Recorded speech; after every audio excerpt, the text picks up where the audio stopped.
Luc chapitre 17.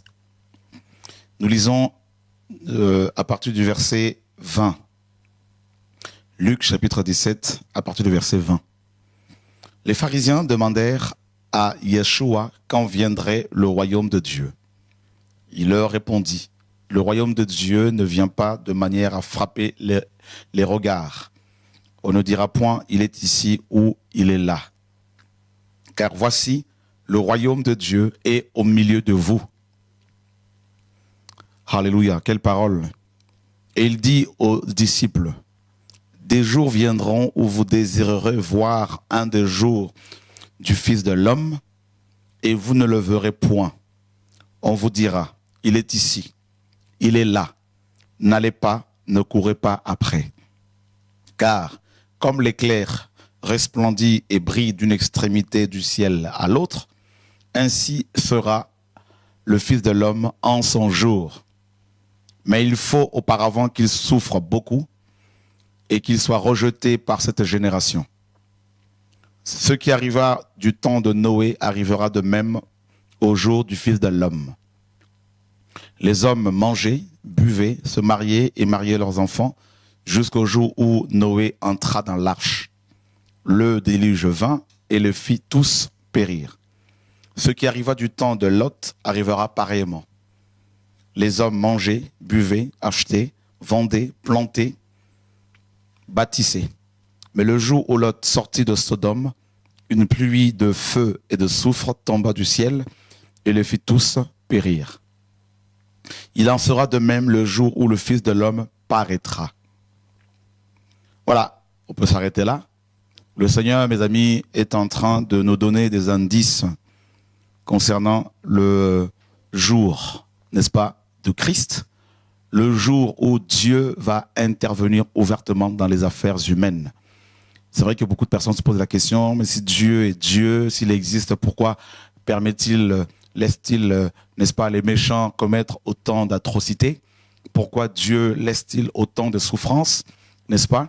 Et mes amis, bien évidemment, Dieu est au courant de toutes ces choses et les Écritures nous disent qu'il y a un temps qu'il a arrêté où il va de manière ouverte intervenir, n'est-ce pas?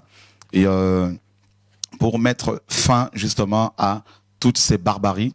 Et voilà. Et nous osons croire, nous croyons, je dirais, que nous sommes justement cette génération qui, n'est-ce pas, et verra ces choses arriver. C'est-à-dire l'Armageddon et la grande tribulation et bien avant et bien avant encore la grande tribulation, bien sûr, le départ des saints, le départ vers le ciel de tous les saints qui attendent le retour de Yeshua pour les noces. Mes amis, le Seigneur nous donne des indices, comme je vous le disais, et les personnes qui vont partir lors du retour du Seigneur, celles qui vont être arrachées de ce monde des ténèbres, ce sont des hommes et des femmes qui, mes amis, sont sortis, n'est-ce pas, et réellement du contrôle de ces hommes qui les volent, qui les manipulent, qui les dépouillent. Il est question ici des croyants. Le Seigneur nous parle de deux époques. Il nous parle de Noé et de Lot. Mais nous allons ce soir parler de Lot. Lot qui nous a précédés, n'est-ce pas? Et Lot était, comme vous le savez, neveu d'Abraham, le père de la foi. Et Lot, dont le nom signifie voile. Lot était un homme voilé. Un homme qui, mes amis, ne voyait pas loin. Lot, mes amis, fait partie représente, je dirais, des chrétiens, et comment dire, voilés, qui, bien sûr, cherchent le Seigneur, mais ils ont une vision, n'est-ce pas, terrestre. Voilà. Mais il y a une forme de crainte de Dieu dans leur cœur, mais ils sont voilés. Voilà. Donc, Lot était un homme voilé.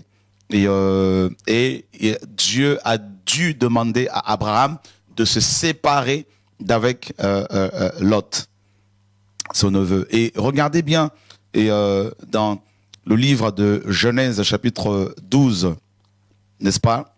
Genèse chapitre 12, Nous lisons et, au verset 1er, l'Éternel dit à Abraham, va-t'en de ton pays, de ta patrie et de la maison de ton père, dans le pays que je te montrerai. Dieu demande à cet homme, donc Abraham, le père de la foi, de sortir de sa patrie, c'est-à-dire la Mésopotamie, hein, la Babylone antique, et de sortir de là vers un pays qu'il allait lui montrer. Abraham n'avait pas encore vu ce pays. Il est sorti par la foi, comme Hébreux 11 nous dit, sans savoir où il allait. Et en sortant de là, Abraham, n'est-ce pas, est sorti avec un groupe de personnes. Regardez ce que la parole nous dit. Et au verset 4, Abraham partit comme l'Éternel le lui avait dit, et Lot partit avec lui. Abraham était âgé de 75 ans lorsqu'il sortit de Charan. Abraham prit Sarai, sa femme, et Lot, fils de son frère, avec toutes, n'est-ce pas, avec tous les biens qu'ils possédaient et les serviteurs qu'ils avaient acquis à Charan.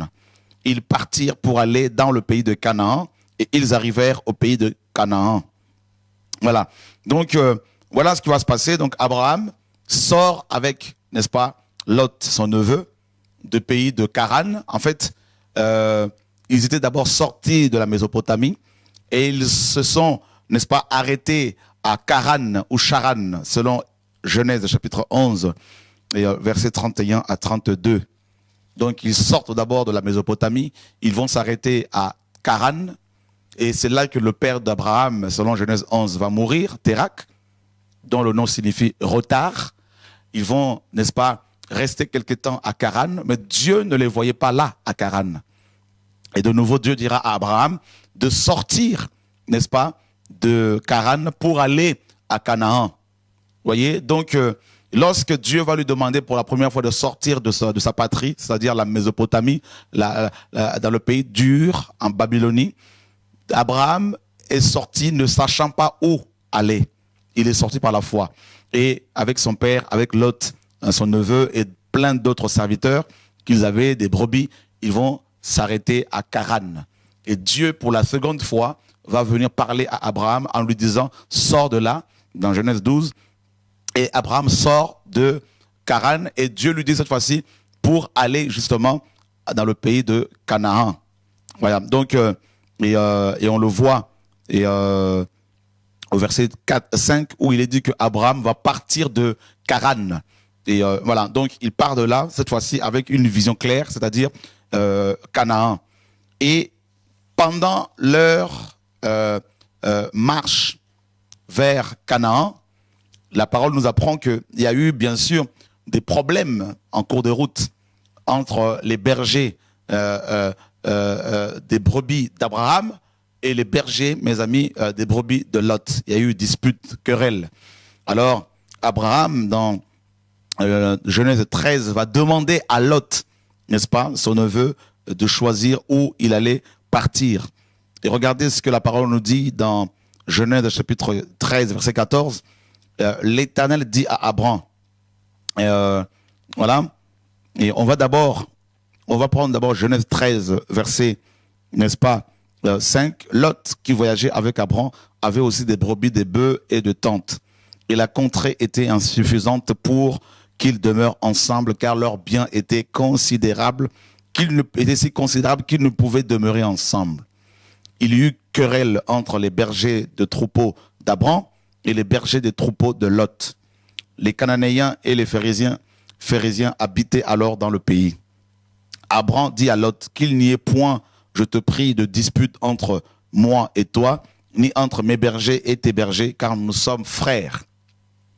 Tout le pays n'est-il pas devant toi? Sépare-toi donc de moi. Si tu vas à gauche, j'irai à droite, et si tu vas à droite, j'irai à gauche. Lot leva les yeux et vit toute la plaine du Jourdain qui était entièrement arrosée, avant que l'Éternel ait détruit Sodome et Gomorrhe. C'était jusqu'à Tsoar, comme un jardin de l'Éternel, comme le pays d'Égypte. Lot choisit pour lui toute la plaine du Jourdain et il s'avança vers l'Orient. C'est ainsi qu'ils se séparèrent l'un, n'est-ce pas, de l'autre. Abraham, qui habitait dans le pays de Canaan, Abraham habita dans le pays de Canaan, et Abraham habitant dans le pays de Canaan, et Lot habita dans les villes de la plaine, et dressa ses tentes jusqu'à Sodome. Les gens de Sodome, regardez bien frères et sœurs, là nous sommes en train de rentrer dans le message de ce soir, ouvrez grandement les oreilles. On apprend ici dans Genèse 13 que Lot, n'est-ce pas, va habiter, Lot va habiter dans les villes de la plaine et dressa ses tentes jusqu'à Sodome.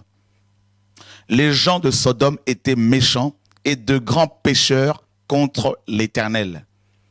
Voilà Lot qui a marché avec Abraham, qui était neveu d'Abraham, le père de la foi. Lot, n'est-ce pas, va choisir la plaine, mes amis, la plaine du Jourdain, n'est-ce pas? Et c'était comme le jardin de l'Éternel, c'est-à-dire il y avait une beauté incroyable. Et Lot avait une vision charnelle. Vous voyez, il a vu, et pourtant il aimait, il craignait Dieu. On va le voir, n'est-ce pas, dans Pierre là-bas. Mais il craignait Dieu, mais malheureusement, non, il a choisi un endroit qui n'était pas propice, n'est-ce pas, pour sa foi. Donc, et puis c'était Sodome et Gomorrhe. Lot va, mes amis, s'associer malgré le fait qu'il avait la foi, n'est-ce pas, en Yahvé. Il avait il avait foi en Dieu, au Dieu d'Abraham. Mais malgré cela, mes amis, Lot va quand même aller s'établir, mes amis, dans Sodome et Gomorrhe. Il sort de Babylone pour, mes amis, repartir encore dans une autre forme de Babylone, c'est-à-dire Sodome et Gomorrhe. Vous voyez, frères et sœurs, c'est comme actuellement dans la plupart de nos églises. Dans nos églises du 21e siècle, beaucoup de chrétiens sortent du monde, de Sodome, de Babylone spirituelle, le monde. Et au lieu d'aller vers le Seigneur, beaucoup, ils sortent du monde et ils vont dans ces églises, croyant trouver Dieu, dans ces bâtiments d'église, dans ces églises de maison. Ils vont trouver quoi? Eh bien, ils vont trouver, mes amis, des grands pécheurs. Ils vont trouver des sodomites. Voyez, frères et sœurs, et je vous assure, nous sommes dans une génération où, où l'on voit de plus en plus, mes amis, de péchés qu'on ne trouve même pas dans le monde être pratiqués dans nos églises. Voyez, et c'est grave. Je vous assure, mes amis, je suis convaincu que beaucoup parmi vous ce soir reconnaissent que ce que Dieu me donne à partager ce soir est la vérité. Nous quittons le monde. Nous avons quitté le monde pour aller vers Dieu. Et on a fait une escale en allant vers Dieu dans ces églises où on était censé recevoir la vraie parole, où l'on était censé être, n'est-ce pas, dirigé vers Dieu. Mais une fois qu'on est arrivé dans ces églises, on s'est aperçu, mes amis, que c'était Sodome et Gomorrhe, qu'il y avait des grands pécheurs parmi ces pasteurs, que beaucoup de ces pasteurs, ils font du commerce. Vous voyez? Qu'ils sont beaucoup plus, mes amis, dans le commerce beaucoup plus dans le commerce que la plupart des gens du monde. Qu'ils vendent l'évangile. Vous voyez? Certains vont avec les femmes d'autrui, divorcent, se remarient, et tout le monde trouve ça normal. Et voilà ce qui se passe, frère. Je dis bien, Lot, dont le nom signifie voile, sort de la Mésopotamie. Sort de la Mésopotamie, de Babylone, où il y avait le péché. Et Josué 24 nous dit que Abraham, ses pères, n'est-ce pas, donc ses ancêtres, notamment son père Térak, adoraient d'autres dieux. Voilà pourquoi Dieu va demander à Abraham de sortir de là.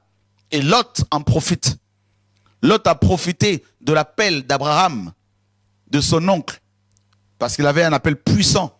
Il a profité n'est-ce pas, de cet appel pour être libéré de l'emprise de démons, du péché, n'est-ce pas?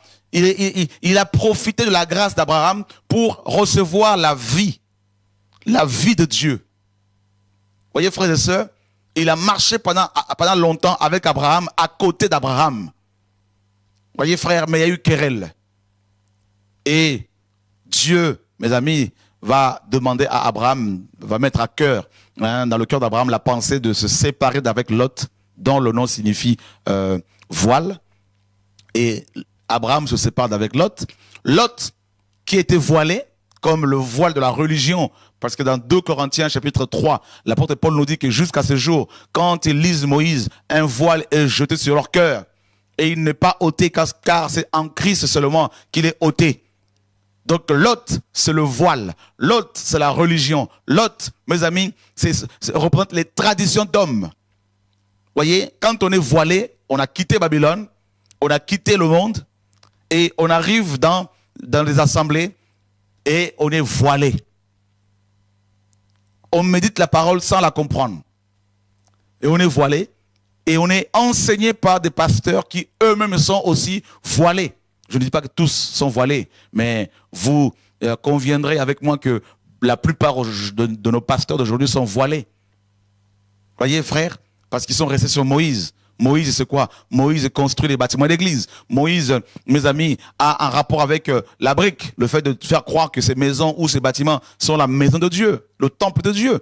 Moïse, c'est la dîme. Moïse, c'est le Shabbat. Et aujourd'hui, c'est le dimanche. Vous voyez? Ou que l'on prie un dimanche parce que les gens ne travaillent pas. Ok. Mais qu'on nous fasse croire que le dimanche est le jour du Seigneur et que l'on ne doit pas travailler, ce n'est pas biblique, frères et sœurs. Vous voyez? Donc, c'est Moïse, tout ça là. C'est la loi. L'observance des jours, des années, des fêtes, tout ça là. C'est Moïse. Et voilà combien de chrétiens sont voilés. Ils sont tellement voilés qu'ils n'ont même pas le temps ils comprennent même pas la Bible qu'ils méditent. D'ailleurs, la plupart ne méditent même pas la parole de Dieu. Ils laissent cela à leur pasteur. Et voilà comment Lot, qui va se séparer, n'est-ce pas, d'Abraham, et il va s'établir parmi les grands pécheurs de Sodomites. Vous voyez, frères et sœurs? Et une fois qu'Abraham ait fait cette séparation, et là, mes amis, Dieu va lui demander de lever les yeux et de regarder le pays de Canaan en lui disant, ce pays te sera donné, et ainsi que à ta postérité, n'est-ce pas, pour toujours. Mes amis, voyez, Lot était un homme religieux, un homme charnel, mais qui avait reçu de bonnes bases, parce qu'il a marché, n'est-ce pas? Il avait marché à côté d'Abraham. Il était à côté du père de la foi, voyez? Mais il a vu plus la chair, il a vu plus le monde. Et regardez, mais au fond de son cœur, Lot cherchait Dieu, Lot, n'est-ce pas, aimait Dieu, bien qu'ayant vécu à côté des pécheurs, n'est-ce pas, Lot, mes amis,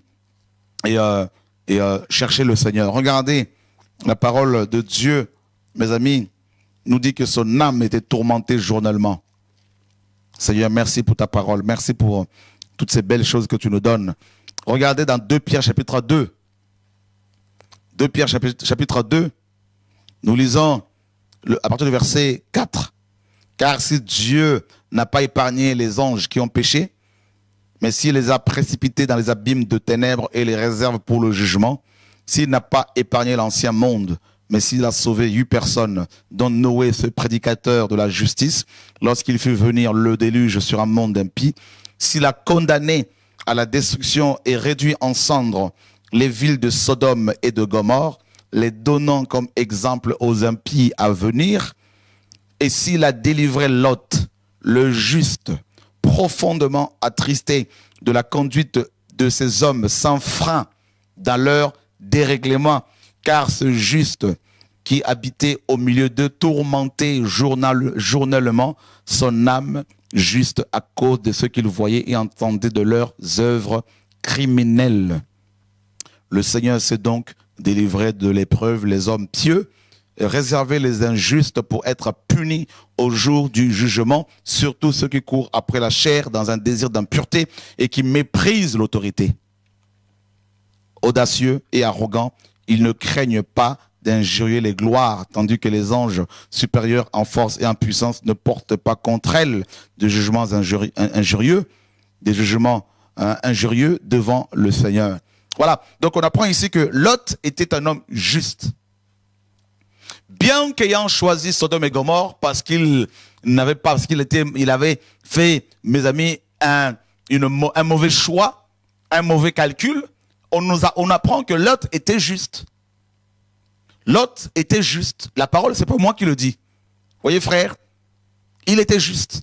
Donc Lot avait compris les principes du royaume de Dieu. Parce que il est dit dans Romains 14, 17, car le royaume de Dieu, ce n'est pas le manger et le boire, mais la justice, la paix et la joie par le Saint-Esprit. Donc vous voyez que Lot avait compris un tout petit peu le royaume de Dieu. Mais comme c'était un homme comme vous et moi, avec ses faiblesses, il a choisi de manière précipitée, mes amis, la plaine du Jourdain, et il va construire ses tentes jusqu'à Sodome et Gomorrhe.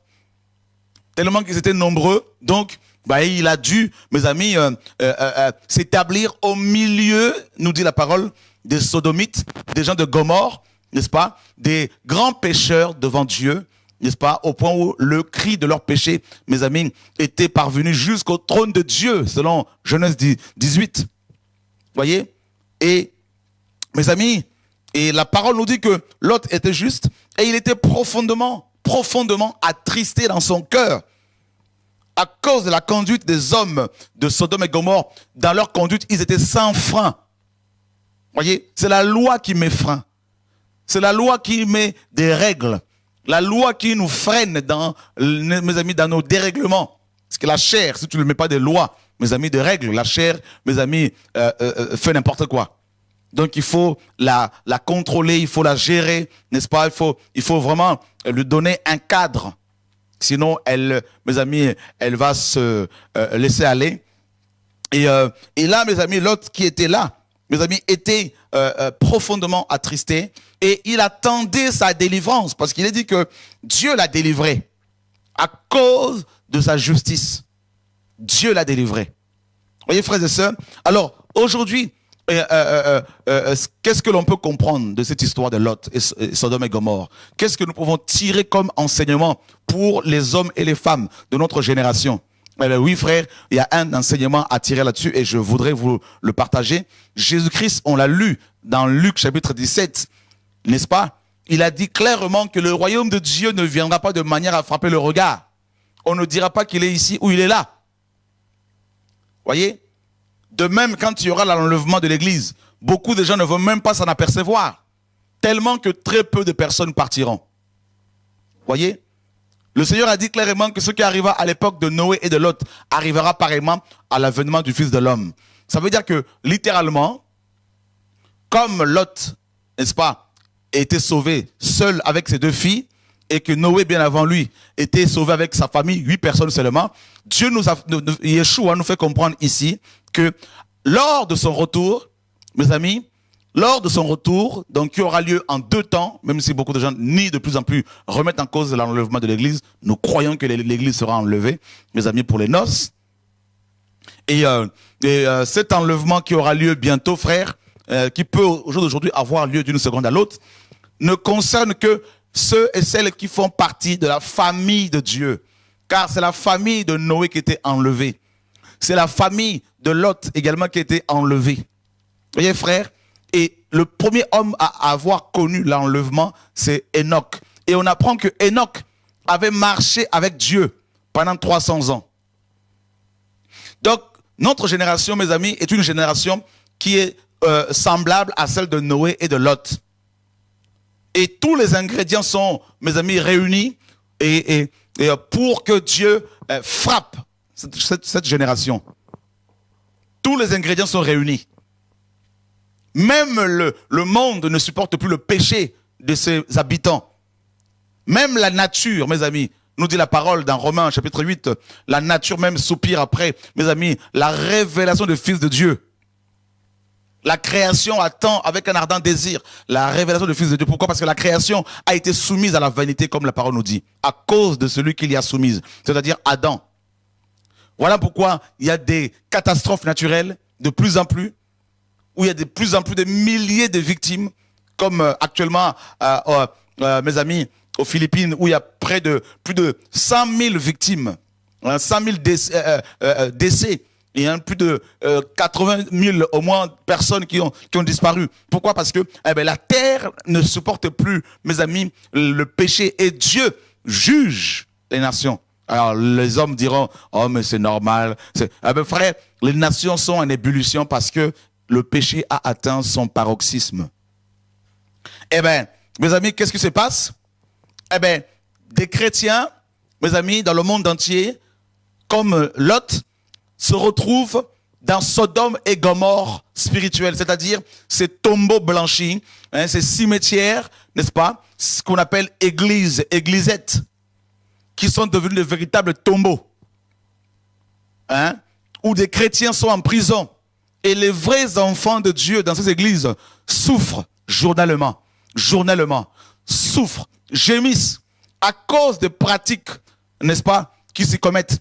À cause, mes amis, de cette doctrine d'origine démoniaque, où l'homme est glorifié, où les hommes sont adorés.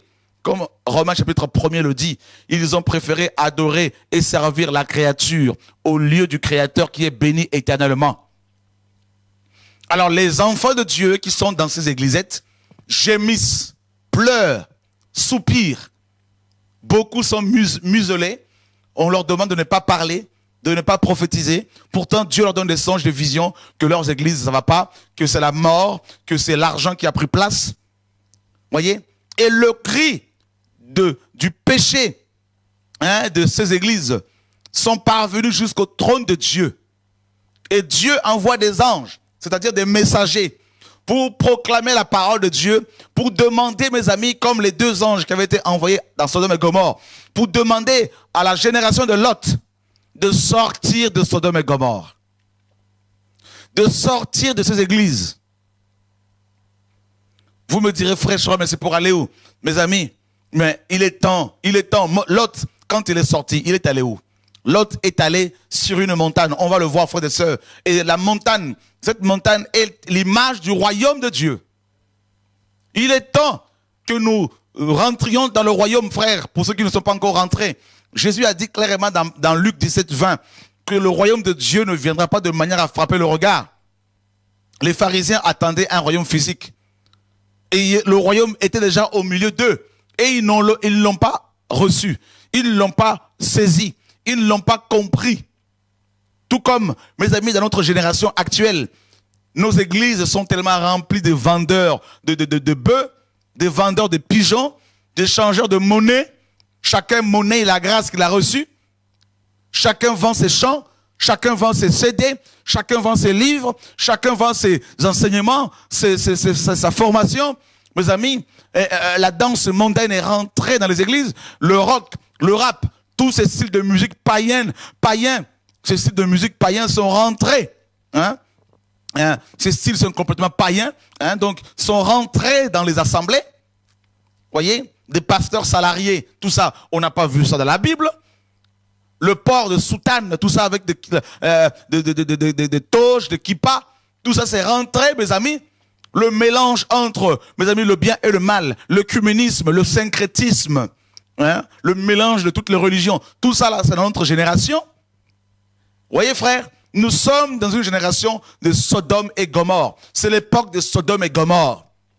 Et frères et sœurs, voyez, il est dit que l'âme de Noé était tourmentée tous les jours parce qu'il voyait et entendait leurs œuvres criminelles. Combien de jeunes chrétiennes dans nos églises ne divorcent-elles pas aujourd'hui? Combien de jeunes chrétiennes, mes amis, n'avortent-elles pas dans nos assemblées et continuent à chanter dans les chorales? Combien de pasteurs, mes amis, aujourd'hui, ne sont-ils pas, mes amis, partis avec des femmes d'autrui et continuent à exercer le ministère? Voyez, frères et sœurs, oh, que Dieu nous aide. Tout à l'heure, j'ai reçu le coup de fil d'une femme qui est touchée par l'évangile, par le Seigneur, qui nous a appelés depuis les États-Unis, qui nous racontait combien, comment son pasteur, chaque année, n'est-ce pas, l'église, son église, leur église, chaque année, au mois de novembre, achetait un véhicule nouveau à ce pasteur, chaque année. Et chaque année, n'est-ce pas, en novembre, des frères et sœurs vont faire, mes amis, des travaux dans sa maison, le ménage, la peinture. Chaque année, cette église fait des courses pour ce pasteur, voyez. Et cette sœur, touchée par l'évangile, a réalisé que pendant plus de 10 ans, elle était la proie de ce pasteur, de ce charlatan, de ce voleur, de ce salarié, et qu'elle ne voulait plus être, mes amis, son esclave. Elle a compris que pendant des années, elle a servi son église au lieu de servir Jésus, le royaume de Dieu. Eh bien, frère, elle a commencé à diffuser ses enseignements dans cette assemblée et beaucoup l'ont quitté. Beaucoup ont quitté cette assemblée également. Et ce pasteur a commencé à la traiter de tous les noms, ainsi que sa femme. Et cette sœur qui se retrouve complètement hors l'église maintenant locale, hors de Sodome et Gomorrhe spirituelle, et elle est maintenant avec le Seigneur, et elle est bénie, et elle est encouragée, frères et sœurs. Voilà, c'est le cri qui retentit actuellement. Jésus est en train de revenir chrétien. Vous ne voyez pas qu'il revient? Alors, il est temps maintenant que vous écoutiez la parole du Seigneur. Il est temps maintenant que vous saisissiez le message du temps. Ce n'est pas seulement nous qui l'annonçons. Il y a des frères et sœurs que nous ne connaissons pas dans le monde entier qui annoncent les mêmes choses, qui préparent l'épouse pour les noces, qui crient que Yeshua revient, qu'il est temps maintenant de rentrer dans le royaume de Dieu, dans l'arche. Sortez de ce tombeau, sortez de ce cimetière, sortez de ces bâtiments, de ces maisons, mes amis, où vous êtes constamment, mes amis, escroqués, dépouillés, menacés. Oui, frère, je le dis haut et fort. Je sais que cela m'amène encore beaucoup de combats, mais ce n'est pas mon problème. Sortez de ces bâtiments d'église, de ces églises de maison, où des hommes veulent à tout prix que vous les appeliez papa, maman, hein, pour les Africains, ou encore bishop, archibishop, apôtre des nations, prophète des nations, n'est-ce pas? Ils sont devenus comme des médiateurs entre vous et Dieu. Sortez de ces églises où des pasteurs ne veulent pas vous laisser écouter d'autres messages que leur message. Sortez de ces bâtiments d'église où des pasteurs ne veulent pas vous laisser aller prier ailleurs que chez eux. Où vous devez demander la permission, leur demander la permission avant d'aller prier ailleurs. C'est l'esprit de contrôle. C'est l'esprit de Nicolaïte. C'est la sorcellerie sur le contrôle. Et ils vous disent qu'ils vont vous protéger, c'est pour vous protéger. Un frère, il n'y a que Dieu qui nous protège, frères et sœurs. Il n'y a que Dieu qui nous protège. Que Dieu vous aide. Chrétiens, Jésus revient. Si vous restez dans Sodome et Gomorrhe, vous allez, mes amis, participer au jugement de ces sodomites.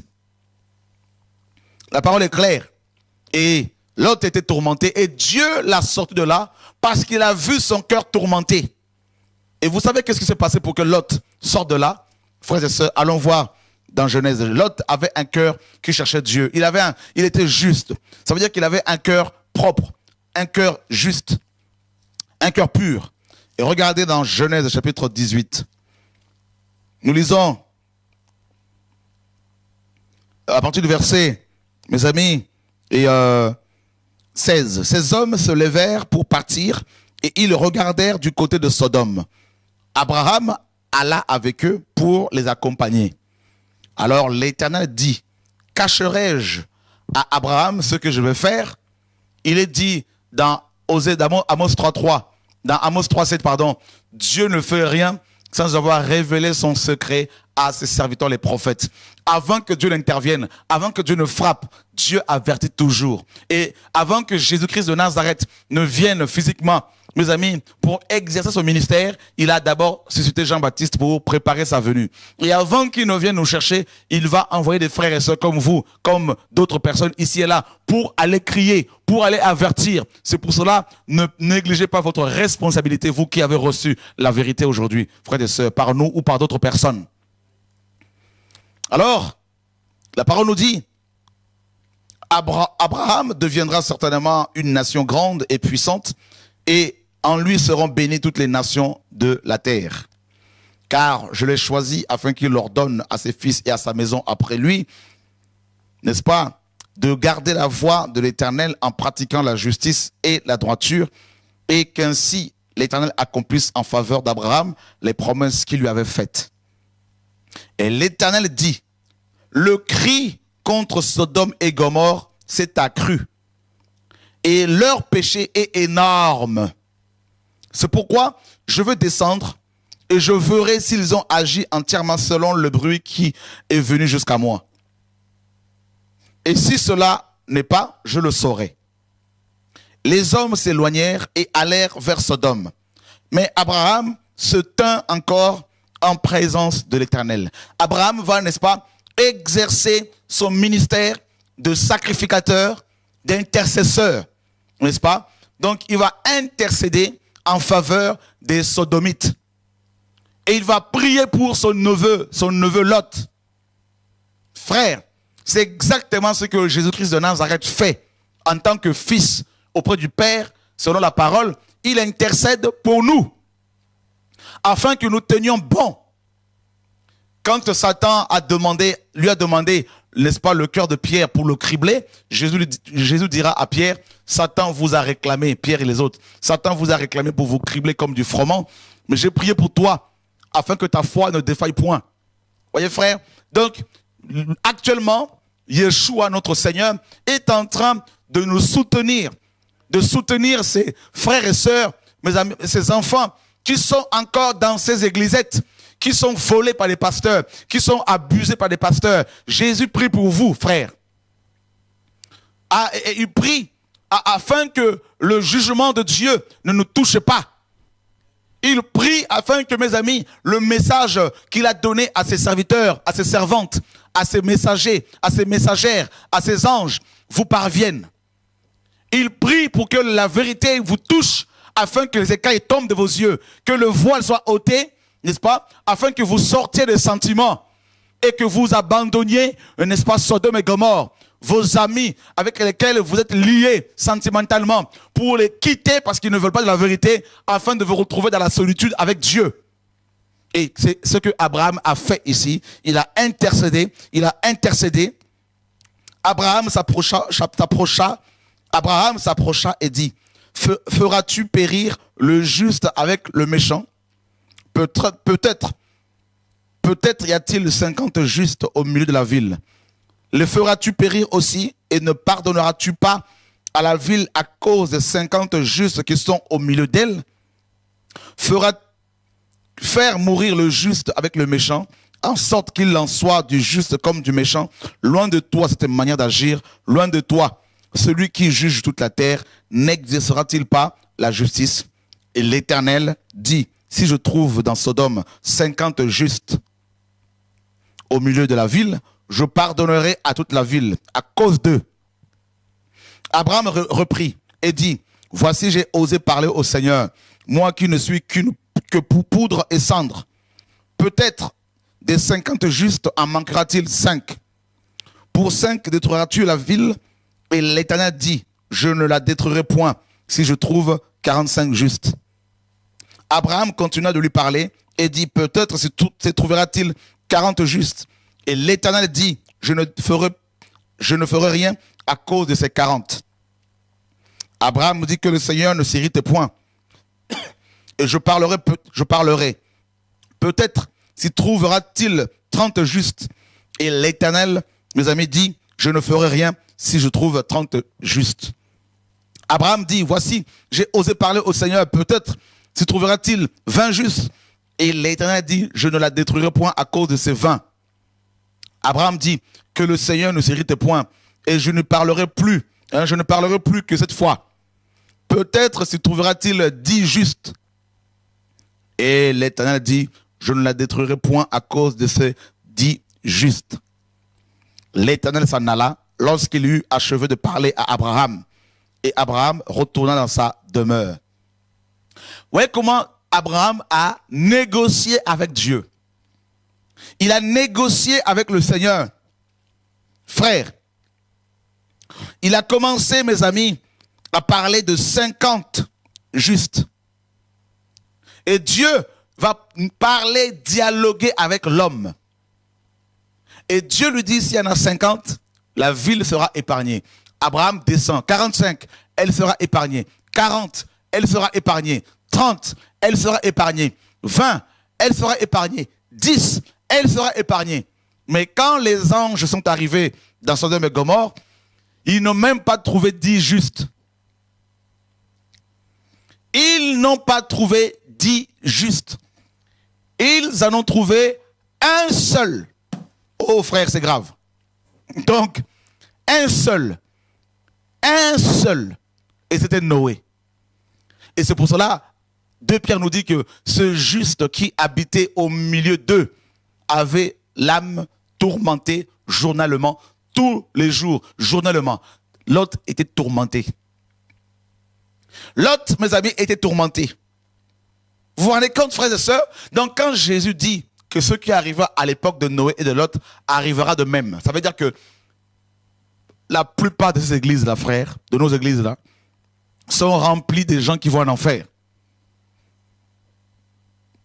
Et Dieu, mes amis, ne peut que nous juger, les juger parce que, eh ben, il y a très peu de justes. Alors, regardez, dans Genèse 19, les deux anges arrivèrent à Sodome sur le soir. Pourquoi le soir? Eh bien, frère, c'est là où le péché atteint son paroxysme. Le soir, la nuit, c'est là où, mes amis, l'ennemi travaille. Le péché, car la nuit représente les ténèbres. Les anges arrivent vers le soir. Parce que c'est au soir que le message arrive, comme la lumière pour nous éclairer. Nous qui sommes dans les ténèbres, c'est-à-dire les ténèbres de ce monde. Quand Lot les vit, il se leva pour aller au-devant d'eux et se prosterna la face contre terre. Vous voyez à quel point Lot était juste? Il a compris que ces anges étaient des messagers du Seigneur et il va s'incliner. Et la parole nous dit, n'est-ce pas, Lot était assis à la porte de Sodome. C'est-à-dire, il siégeait parmi, n'est-ce pas, les sommités de Sodome et Gomorrhe. Parce qu'à l'époque, mes amis, les gens étaient jugés devant les portes principales de ville, les entrées principales de ville. Et Lot siégeait parmi, mes amis, les anciens de la ville, les autorités. Vous voyez, frères et sœurs, il était là assis à la porte de Sodome et il attendait. C'est comme si il était à la porte, nous dit la parole. Donc, il attendait quelque chose, frère. Je suis sûr que la prière d'Abraham, l'intercession d'Abraham, son intercession a, mes amis, permis à Lot, mes amis, de se tenir à la porte. Vous voyez, voici, je me tiens à la porte et je frappe. Lot était à l'écoute. Vous voyez, et il n'était plus à l'intérieur, mais il était à la porte quand les anges sont venus. Alors qu'au départ, on nous dit que Lot était parmi ces gens, parmi les pécheurs. Vous voyez, mais là, mes amis, là, certainement la prière d'Abraham a fait que Lot sortait de Sodome et il était à la porte, prêt, mes amis, à plier bagages pour partir. Vous voyez, frère, tout comme beaucoup de chrétiens dans nos églises aujourd'hui. Ils sont dans ces bâtiments, dans ces maisons, mais spirituellement, ils ne sont plus en accord avec leur pasteur. Ils ne sont plus d'accord avec les enseignements qui sont apportés là-dedans, avec les pratiques, mes amis, démoniaques qui sont observées dans ces bâtiments d'église, dans ces églises de maison. Mes amis. Et ces chrétiens qui aiment la vérité comme Lot sont à la porte. Ils attendent quelque chose. Ils attendent des messagers pour recevoir la parole du temps. Voyez, frère, ils sont disposés. Et Lot, quand il a vu les anges, il les a reçus, puis il se leva, puis il dit, voici mes seigneurs, entrez, je vous prie, dans la maison de votre serviteur, et passez-y la nuit. Lavez-vous les pieds, vous vous leverez de bon matin, et vous poursuivrez votre route. Non, répondirent-ils, nous passerons la nuit dans la rue. Mais Lot les pressa tellement qu'ils vinrent chez lui et entrèrent dans sa maison. Il leur donna un festin et fit cuire des pains sans levain et ils mangèrent. Vous voyez, Lot était hospitalier, n'est-ce pas? Il va recevoir ses anges dans sa maison, frères et sœurs, n'est-ce pas? Il va les nourrir. C'est l'image, mes amis, de ces chrétiens qui sont dans ces églisettes, qui aiment la vérité et qui, quand le message arrive à leurs oreilles, ils l'acceptent. Ils reçoivent Jésus de nouveau dans leur cœur, dans leur maison. Voyez, frère, ils reçoivent la parole dans leur maison et ils lavent les pieds du Seigneur, comme cette femme, Marie, qui a, mes amis, lavé les pieds du Seigneur. Voyez, ils sont là, en train de recevoir la parole de Dieu, mes amis, et ils n'étaient pas encore couchés que les gens de la ville, les gens de Sodome, entourèrent la maison, depuis les enfants jusqu'aux vieillards. Toute la population était accourue. Ils appelèrent Lot et lui dirent, où sont les hommes qui sont entrés chez toi cette nuit? Fais-les sortir vers nous pour que nous les connaissions.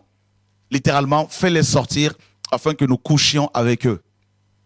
C'est terrible, frère. Même les enfants, mes amis, pratiquaient, mes amis, la sodomie. Et c'est terrible. On nous dit que depuis les enfants jusqu'aux vieillards, toute la population était devant la maison de Lot pour demander, mes amis, à ce que des messagers de Dieu leur soient livrés afin de coucher avec eux. C'est grave, à tel point que le Sodome et Gomorrhe étaient, mes amis, corrompus. Et Lot sortit vers eux à l'entrée de la maison et ferma la porte derrière lui. Il dit, mes frères, je vous prie, ne faites pas le mal. J'ai ici deux filles qui n'ont point connu d'homme. Je vous les amènerai dehors et vous leur ferez ce qu'il vous plaira. Seulement ne faites rien à ces hommes, puisqu'ils sont venus à l'ombre de mon toit. Il dit, retire-toi. Il dit encore, celui-ci est venu comme étranger et il veut faire le juge. Eh bien, nous te ferons pis qu'à eux. Et pressant Lot avec violence, ils s'avancèrent pour briser la porte. Les hommes étendirent la main, firent rentrer Lot vers eux dans la maison et fermèrent la porte. Et ils frappèrent d'aveuglement les gens qui étaient à l'entrée de la maison, depuis le plus petit jusqu'au plus grand, de sorte qu'ils se donnèrent une peine inutile pour trouver la porte. Bien qu'étant frappés d'aveuglement, ils continuaient quand même à chercher la porte de la maison de Lot.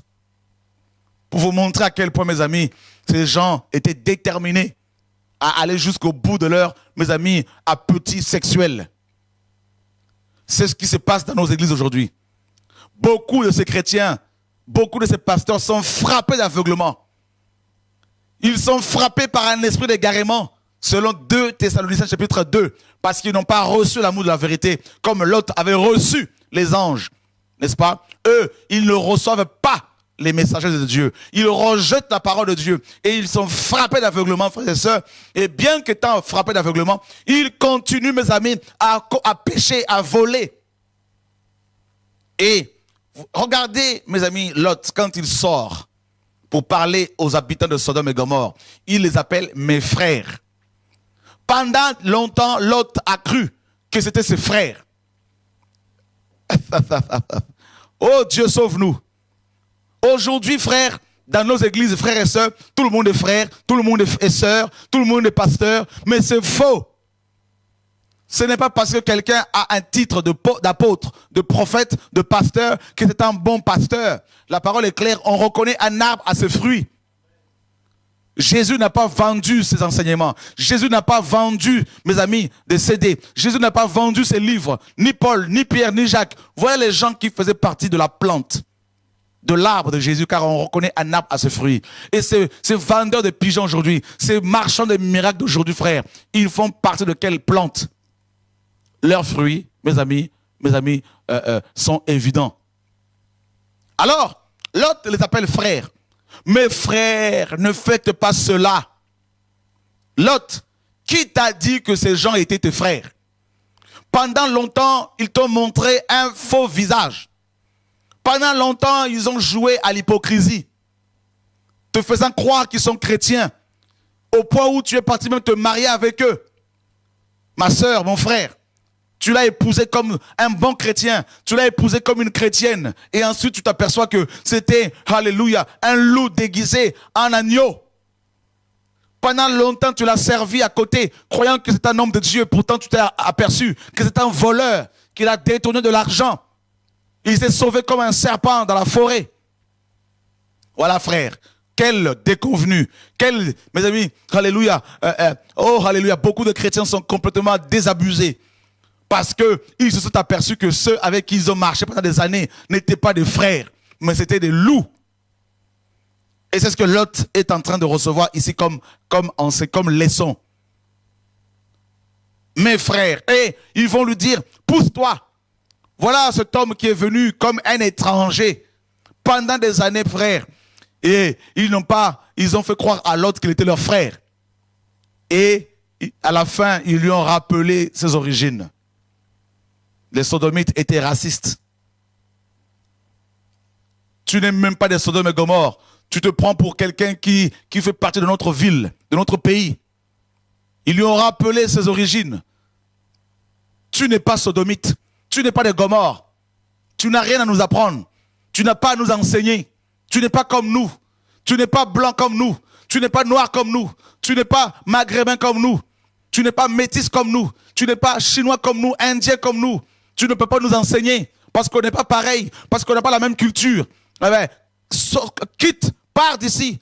Sinon, nous allons aussi te violer comme les autres. Voyez, frère, oh, que Dieu nous aide.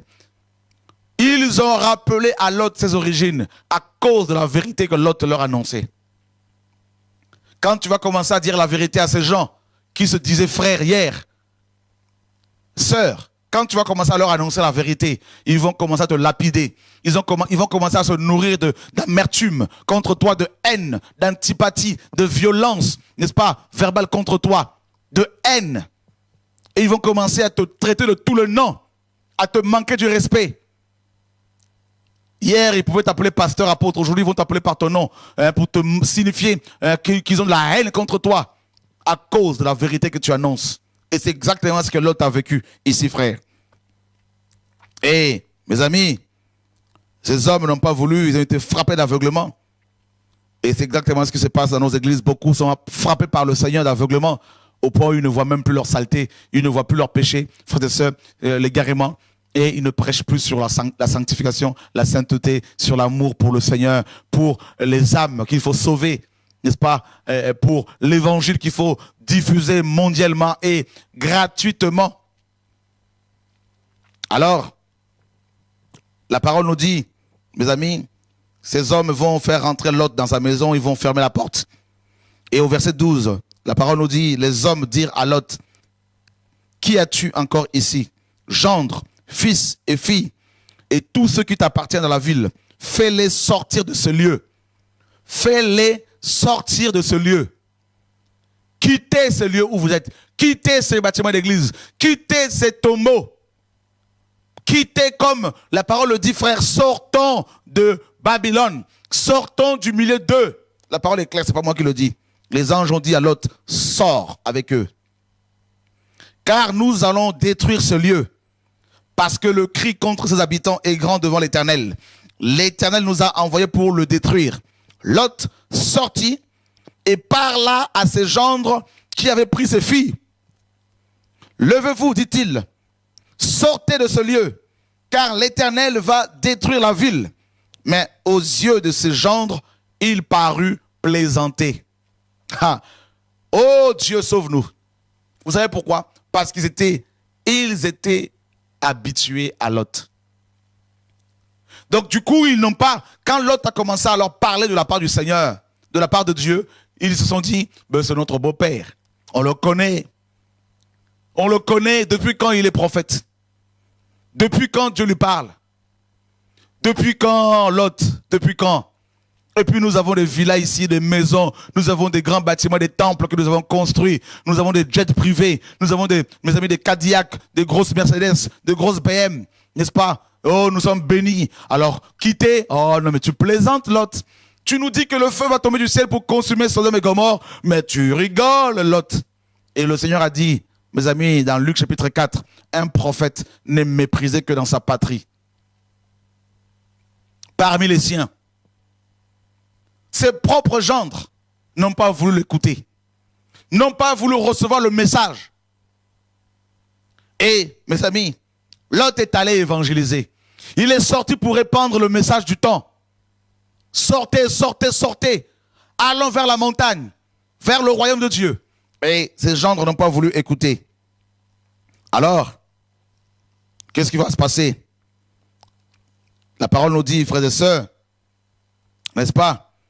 Au verset 15, dès l'aube du jour, les anges insistèrent auprès de Lot en disant, lève-toi, prends ta femme et tes 2 filles qui se trouvent ici, de peur que tu ne périsses dans la ruine de la ville. Voyez? Et comme il tardait, parce que Lot voulait sauver tout le monde, les sentiments vous font tarder dans ces églises. Vous leur avez annoncé la parole, ils ne veulent pas. Mais comme vous êtes liés à eux sentimentalement, oh, ça fait 10 ans qu'on est ensemble. Oh, ça fait 20 ans, ça fait 15 ans, on se connaît. J'aime mon pasteur. Ah bon, ton pasteur, c'est pas Jésus ton pasteur, ton bon berger. David avait dit, l'Éternel est mon pasteur. Dans Psaume 23. Et nous avons remplacé le berger de berger par les hommes. Et on est liés à eux sentimentalement. Et on a du mal à les abandonner pour aller vers Dieu. Parce que sans cesse, on nous dit, non, il ne faut pas la division, il ne faut pas la division, tout ça. La parole est claire, l'épée vient pour séparer, frère. Séparer. Mes amis, Dieu est le Dieu qui amène la séparation du blé et de l'ivraie dans les assemblées. Frères et sœurs, oh, l'heure n'est plus au sentiment. L'heure n'est plus à la collaboration avec tout le monde, frère. Collaborons. Paul disait qu'il était ouvrier avec Dieu. C'est ça qu'il faut, mes amis, faire. Nous devons d'abord être des collaborateurs de Dieu, des ouvriers avec Dieu. Frère, Lot tardait parce qu'il voulait, mes amis, sauver ses gendres de manière sentimentale. Oh, ça fait longtemps que je connais mon gendre Georges. Ça fait longtemps que je connais mon gendre Jean. Il faut que je leur parle de nouveau. Il faut que Lot a insisté. Et il tardait. Nous dit la parole. Frères et sœurs. Et la parole est claire. Comme il tardait, les hommes le saisirent par la main, lui, sa femme et ses 2 filles, car l'Éternel voulait l'épargner. Ils l'amenèrent et le laissèrent hors de la ville. Ah, hors de la ville. On en a parlé la dernière fois ici. Hébreux chapitre 13 nous dit, sortons pour aller vers lui hors, mes amis, du camp. Hors du camp. Hors de ce système des hommes. Hors de la ville. Chrétiens, Dieu n'est plus dans ces bâtiments d'église. Dans la plupart, il n'est plus dedans. Et vous me direz, mais alors, il est chez vous. Je ne dis pas, frères et sœurs, je ne vous dis pas d'aller ici. Comprenez, moi-même, frères et sœurs, mon église, c'est toi, d'autres frères et sœurs, vous, des frères et sœurs avec lesquels on est unis dans l'esprit, basés sur la parole de Dieu, et l'église qui est l'assemblée des premiers-nés inscrits dans les cieux. Vous voyez, frères et sœurs? Oui, frères. Ils l'ont pris, ils l'ont saisi, et ils l'ont sorti, mes amis, de force. Car Dieu voulait épargner cet homme à cause de son amour, à cause d'Abraham, son oncle, l'ami de Dieu, à cause de son intercession. Et c'est ce qui se passe actuellement. Dieu, à cause du fait que beaucoup de gens tardent alors qu'ils ont reçu la parole, eh bien Dieu les saisit par la force. Il crée des circonstances. Il crée, mes amis, des circonstances qui nous obligent de sortir. Oh oui. Et Lot sort hors de la ville.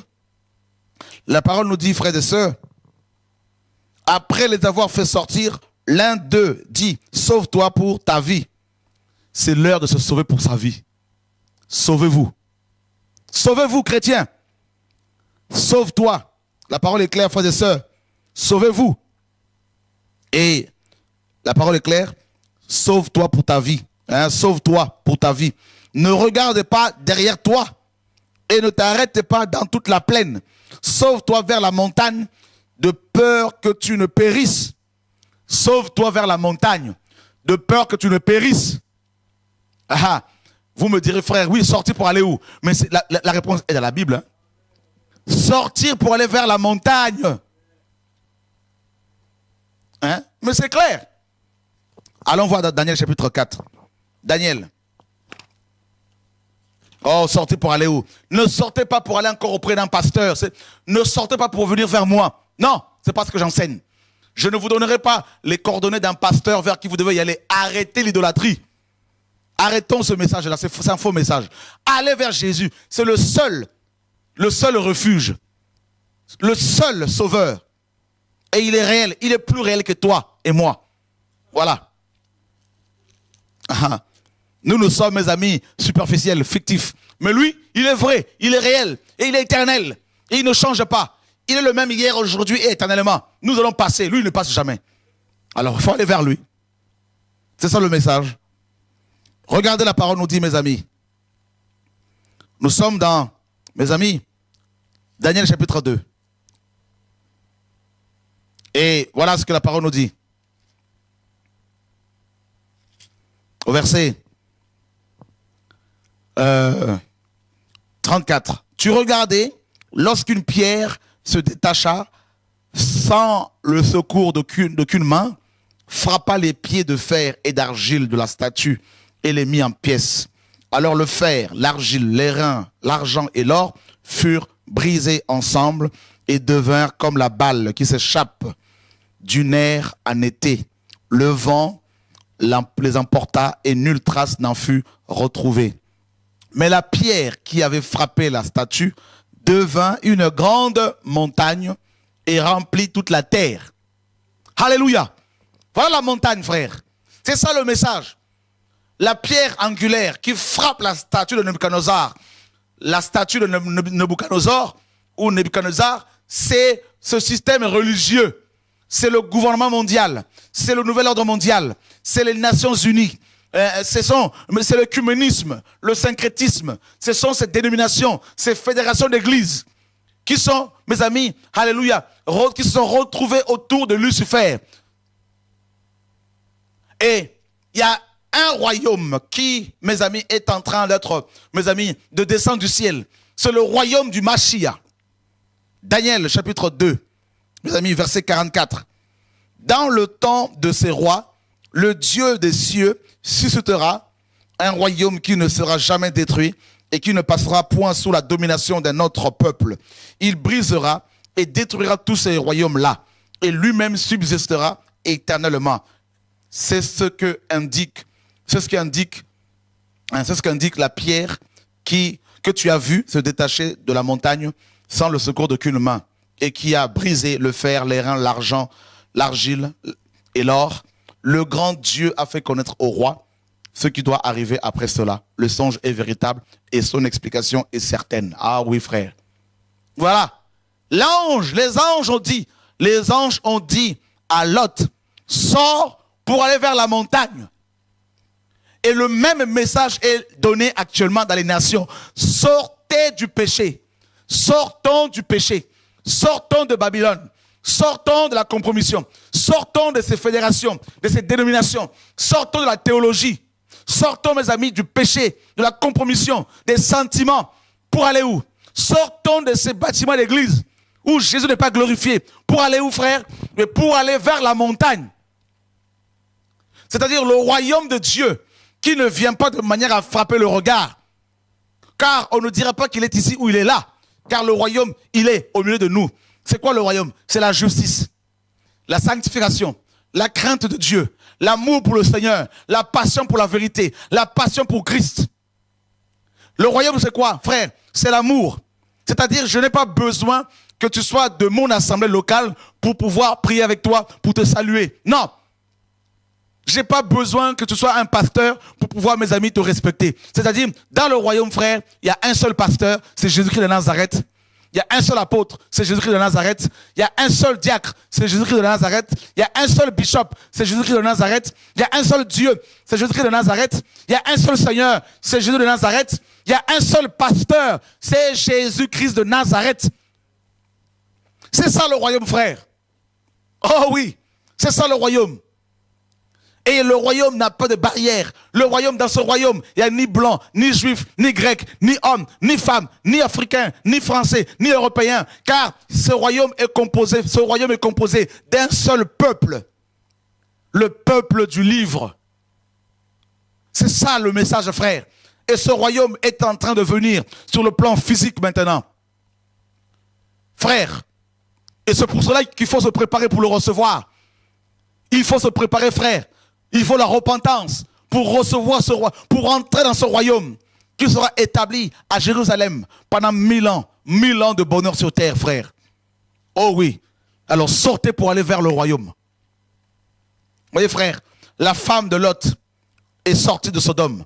Dieu leur avait dit de ne pas regarder derrière. Parce que derrière, c'est le monde. Derrière, ce que tu as laissé derrière. Ne le regarde plus, mes amis, derrière. Parce que derrière, il y a le monde, il y a Satan, les démons. Il faut courir, comme Hébreux 12 le dit, vers la carrière qui nous est ouverte. Et la femme de Lot s'est arrêtée dans sa marche. Elle a regardé derrière elle. Elle est devenue un bloc, une statue de sel. Et c'est fini. Et vous savez, Lot, bien qu'aimant sa femme, Lot n'était pas tombé dans les sentiments. Lot a compris que le salut était personnel. Lot a continué son chemin. S'il y a des gens qui tombent comme ça, qui veulent de l'aide, ok, on les aide. S'ils ne veulent pas être aidés, ne les laissez pas vous empêcher d'avancer. Que ces gens ne deviennent pas pour vous des boulets. qui vous empêchent d'avancer vers Dieu. Courez! Car les temps sont difficiles. Chrétiens, oh que Dieu nous aide.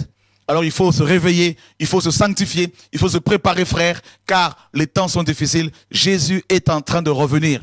Voilà le message frères que nous devons proclamer, que nous devons annoncer partout.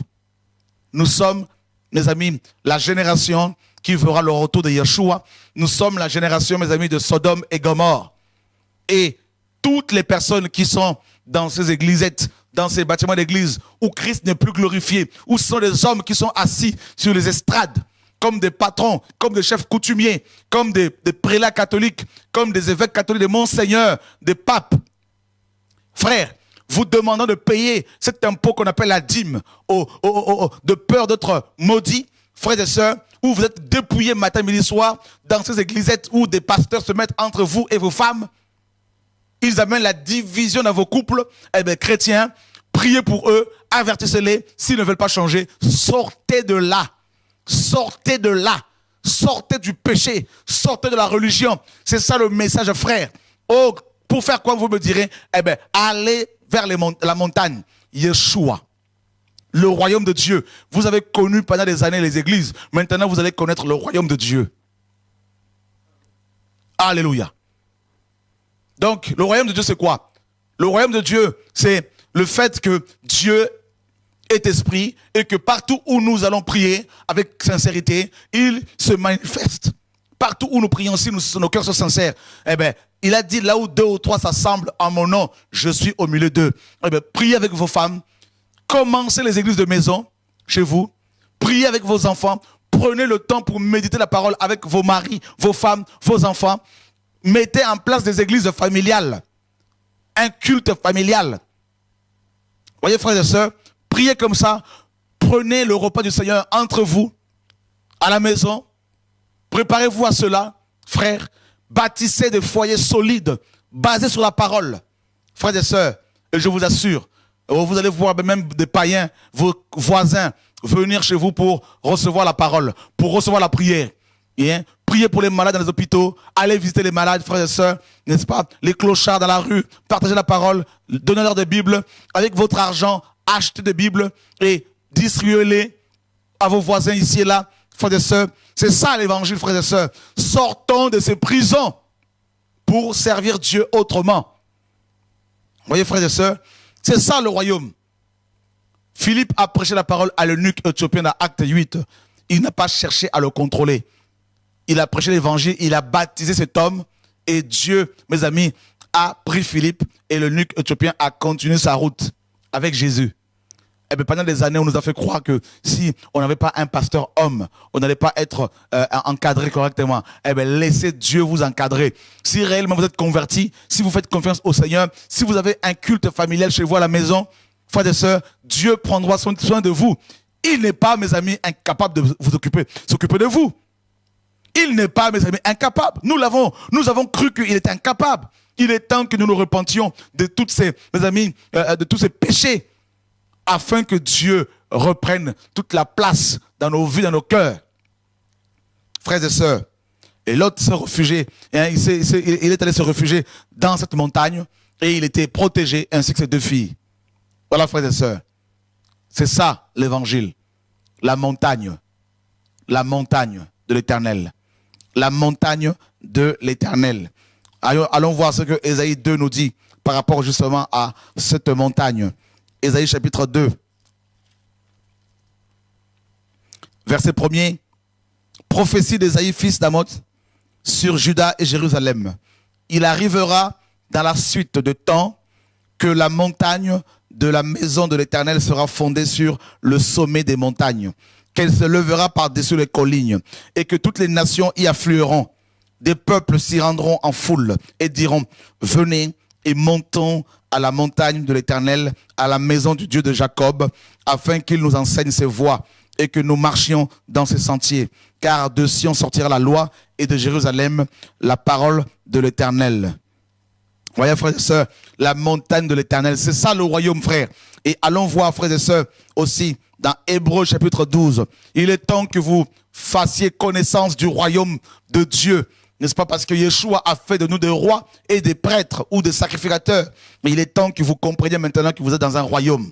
Et que ce royaume, mes amis, n'est pas limité par l'espace, ni dans l'espace, ni par le temps et dans le temps. Ce royaume, on y est tout le temps. On dort dans le royaume, on se réveille dans le royaume, on va travailler, on est dans le royaume. Le royaume, c'est une manière de concevoir la vie. C'est le changement de paradigme, le changement de mentalité. Le royaume de Dieu, c'est la révélation de Jésus-Christ de Nazareth, le roi des rois. Frères et sœurs, regardez ce que Hébreux chapitre 12, mes amis, nous dit. Hein? Oh, que Dieu nous aide. Verset 18. Vous ne vous êtes pas approchés d'une montagne qu'on pouvait toucher et qui était embrasée par le feu, ni de la nuée, ni des ténèbres, ni de la tempête, ni du retentissement de la trompette, ni du bruit des paroles, tels que ceux qui l'entendirent demandèrent qu'il ne leur en soit pas adressé une de plus. Car ils ne pouvaient supporter cette déclaration. Même si une bête touche la montagne, elle sera lapidée. Et ce spectacle était si terrible que Moïse dit, je suis épouvanté et tout tremblant. Mais vous vous êtes approchés de la montagne de Sion, de la cité du Dieu vivant, la Jérusalem céleste, des myriades qui forment le cœur des anges, de l'assemblée des premiers-nés inscrits dans les cieux, du juge qui est le Dieu de tous, des esprits des justes parvenus à la perfection, de Jésus qui est le médiateur de la nouvelle alliance et du sang de l'aspersion qui parle mieux que le sang d'Abel. Voilà ce que Dieu nous demande, frères. Nous chrétiens, les vrais chrétiens, nous ne sommes pas approchés de la montagne terrestre, c'est-à-dire Moïse, la loi, la religion. Nous nous sommes au contraire approchés de la montagne de Sion, que l'auteur ici identifie comme étant, mes amis, la Jérusalem céleste. Notre, mes amis, lieu d'habitation, notre demeure définitive. De l'assemblée des saints, des premiers-nés, inscrits dans les cieux. Mon frère, ma sœur, Dieu te voit comme premier-né.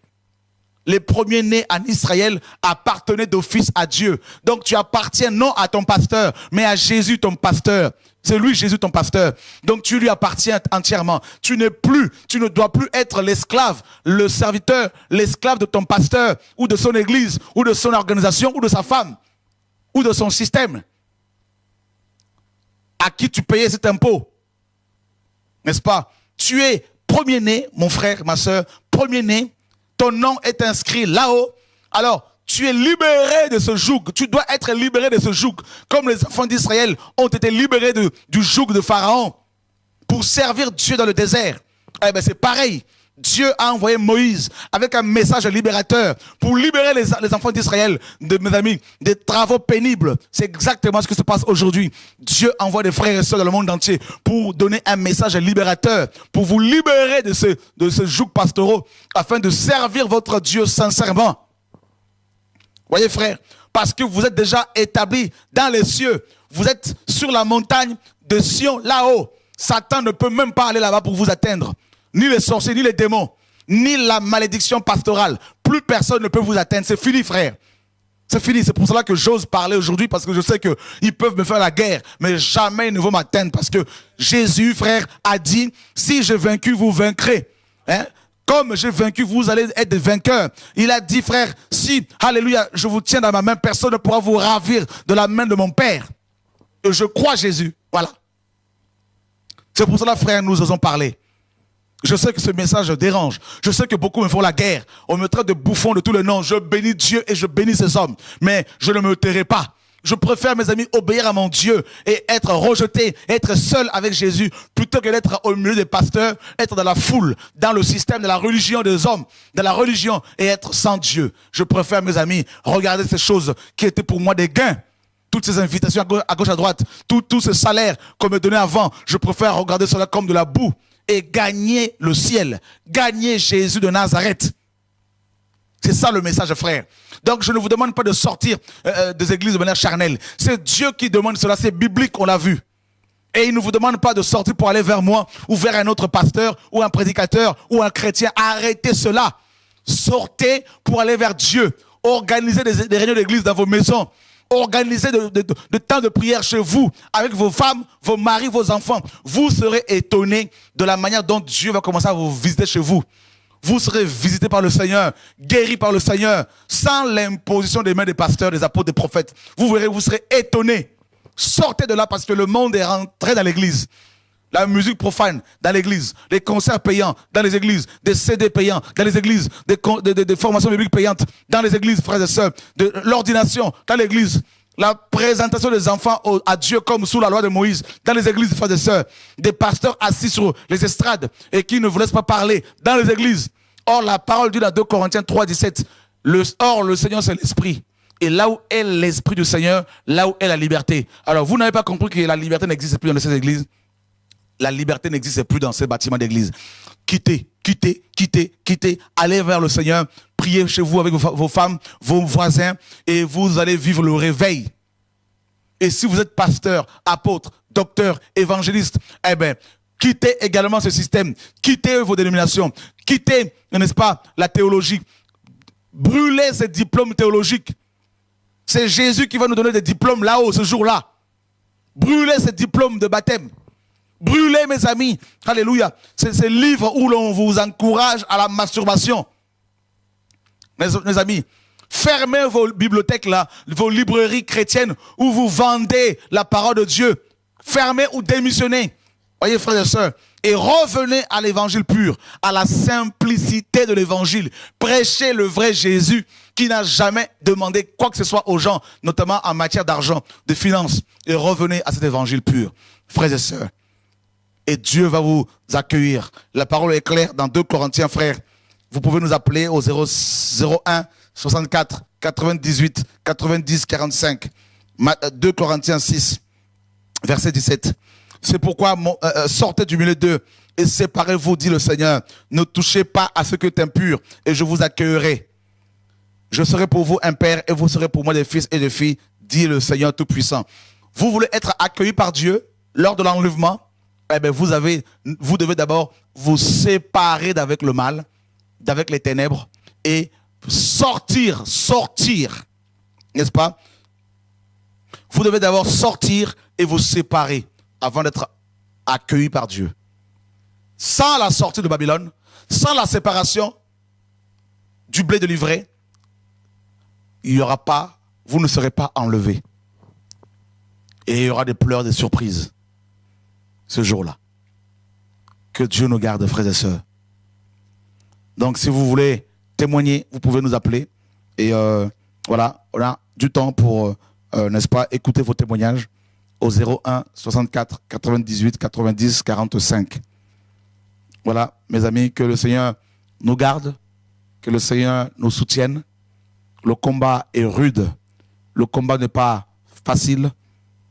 Et nous sommes dans une génération, mes amis, corrompus, perverses et corrompus. Et beaucoup rejettent délibérément, de manière délibérée, la vérité. Mais nous n'allons pas, mes amis, nous laisser intimider par leurs menaces. Par leurs menaces. Au contraire, leurs menaces nous donnent encore, mes amis, cette force-là, mes amis, cette audace pour proclamer encore haut et fort l'évangile. Comme Paul le dit, la plupart des frères, mes amis, ont plus de force pour annoncer la parole à cause de ce qui m'est arrivé, mes amis. Voilà, donc on ne va pas baisser les bras, mais Paul le dit si bien. Donc la plupart des frères dans le Seigneur, encouragés par mes liens, ont plus d'assurance pour annoncer sans crainte la parole de Dieu.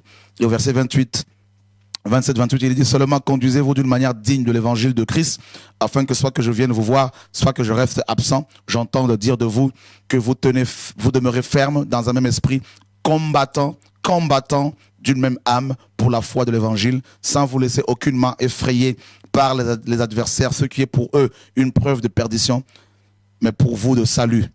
Et cela vient de Dieu, car il vous a été fait la grâce par rapport à Christ, non seulement de croire en lui, mais encore de souffrir pour lui, en soutenant le même combat que vous m'avez vu soutenir et que vous apprenez maintenant que je soutiens encore.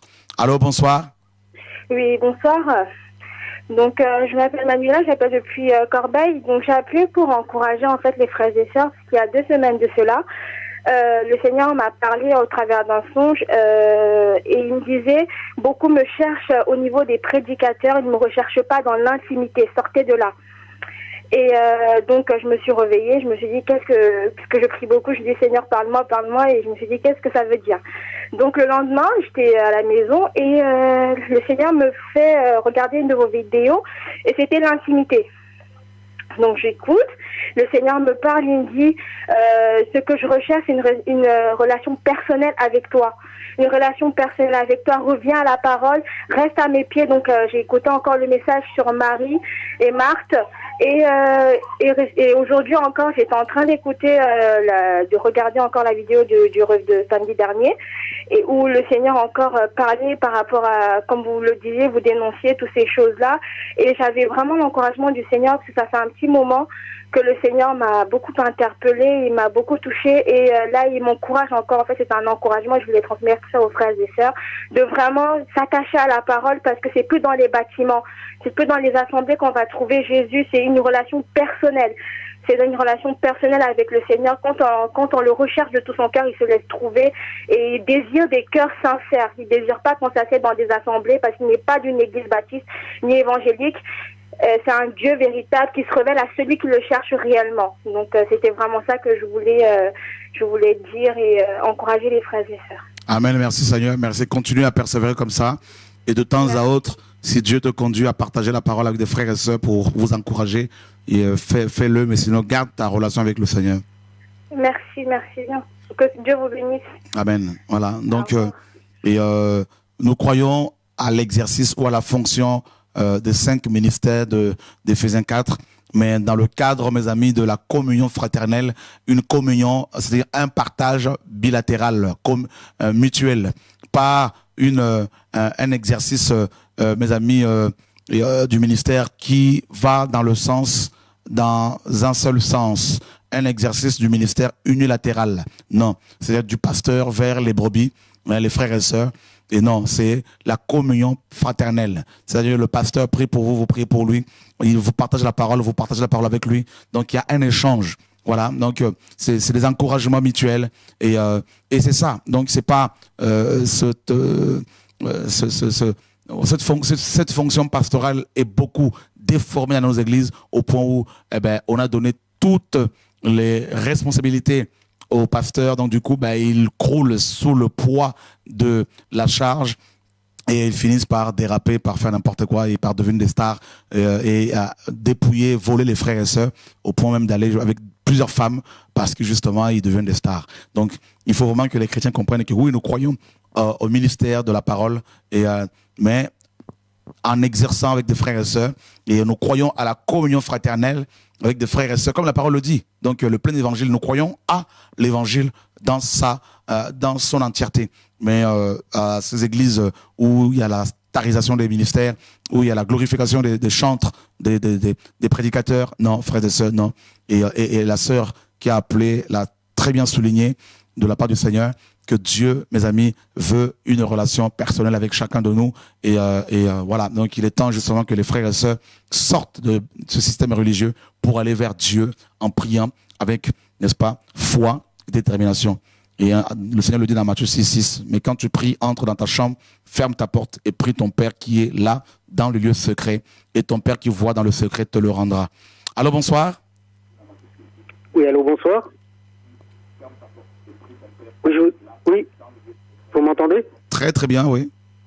Oui, voilà, je m'appelle Manuel, mon épouse s'appelle Marilyn. Je ne sais pas si vous avez entendu ce que j'ai expliqué tout à l'heure. Non, pas du tout. Oui, voilà, je m'appelle Manuel, mon épouse s'appelle Marilyn. Est-ce que vous pouvez vous éloigner de votre ordinateur, s'il vous plaît? Non, pas du tout.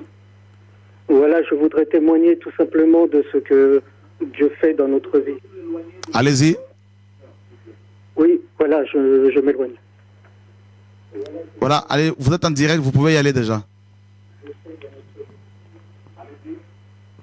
Oui, excusez-moi, il y a un décalage là avec... Oui, justement, ne suivez pas votre ordinateur. Ne suivez pas votre ordinateur, il faudrait plutôt suivre votre portable, votre comme téléphone.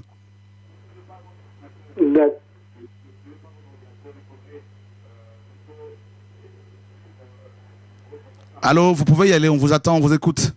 Oui, voilà. Ce qui se passe, c'est que ma femme a été... Nous sommes de l'Assemblée de Creil.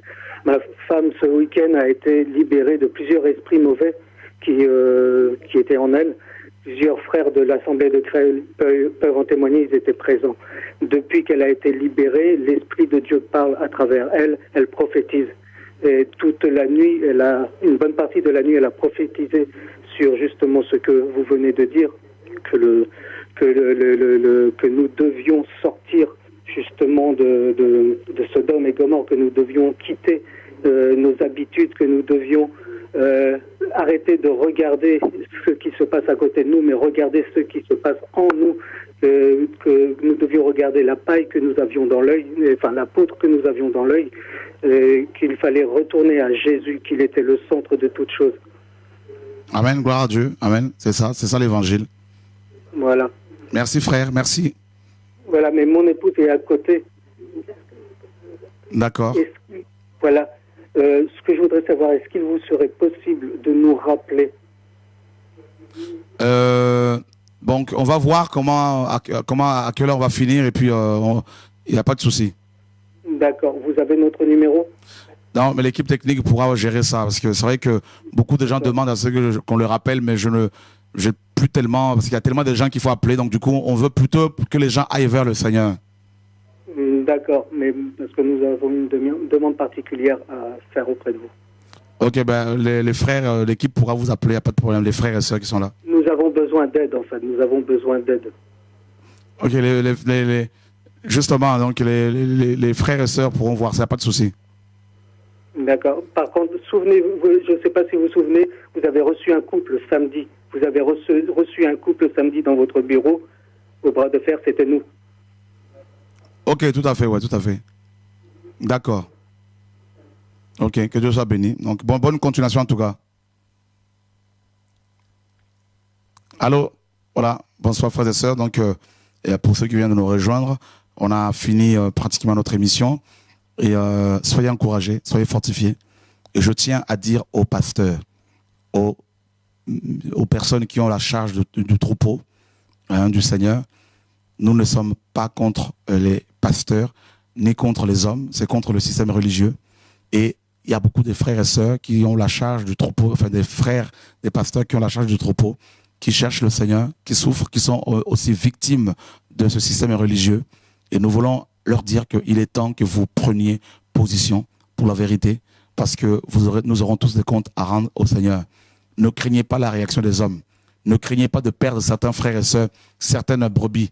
Vous allez devoir faire le choix, soit le ciel ou soit l'enfer. Dieu nous demande à nous tous de nous préparer, de nous repentir. Que votre ministère ne vous aveugle point. Que votre ministère ne vous aveugle pas. Que vos collaborateurs ne vous aveuglent pas. Donc choisissez la vie. Avant d'être pasteur, avant de pouvoir diriger, rappelez-vous que vous étiez, entre guillemets, des simples chrétiens. On doit tous être simples, mais comprenez mon langage. Avant de diriger, vous n'aviez pas la direction ou la gestion des brebis. Donc, rappelez-vous bien combien vous étiez dans la simplicité. Et il est temps que vous puissiez amener ces âmes devant le Seigneur, devant son trône. Il est assez grand, notre Seigneur, pour s'en occuper. Et il est temps de proclamer le retour de Yeshua, pasteur, apôtre, prédicateur, évangéliste, diacre ancien, s'il vous plaît. Annonçons le retour de Jésus, le retour imminent du Seigneur.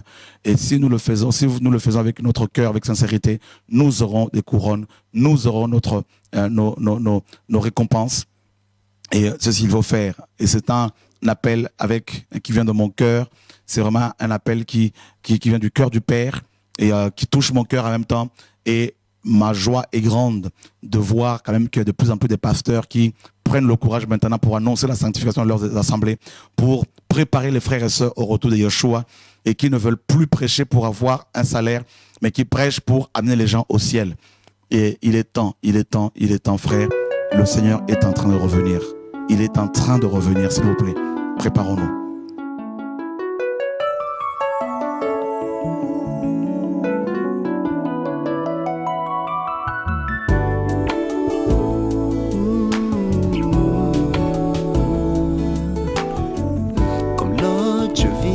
Ce monde rempli de péchés, comme l'autre Sur cette terre, je suis un étranger. La séduction est tellement forte, je me fortifie en toi, Jésus. Comme l'autre, mon seul désir est de te plaire, mon Seigneur.